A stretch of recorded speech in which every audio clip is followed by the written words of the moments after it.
السلام علیکم ورحمۃ اللہ وبرکاتہ۔ کلاس 7 کے طلبہ کو تربیت کی کلاس میں ایک مرتبہ پھر خوش آمدید کہتے ہیں۔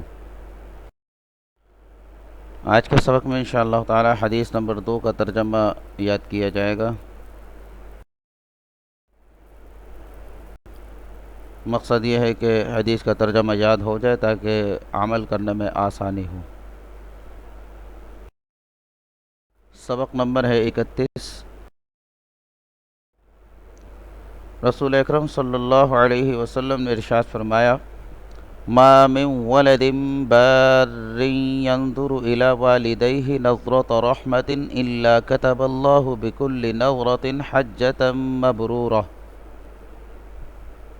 ترجمہ اس حدیث کا یہ ہے کہ کوئی بھی فرمان بردار اولاد ما من ولد بار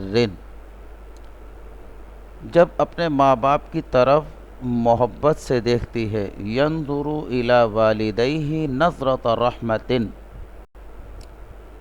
تو اللہ تعالیٰ ہر نظر کے بدلے قابل قبول حج کا اجر لکھ دیتے ہیں۔ کتب اللہ بکل نظرۃ حجۃ مبرورہ۔ کوئی بھی فرما بردار اولاد جب اپنے ماں باپ کی طرف محبت سے دیکھتی ہے تو اللہ تعالیٰ ہر نظر کے بدلے قابل قبول حج کا اجر لکھ دیتے ہیں۔ حدیث کا ترجمہ یاد کیجیے، یہ آپ کا ہوم ورک ہے۔ جزاکم اللہ خیرا، والسلام علیکم ورحمۃ اللہ وبرکاتہ۔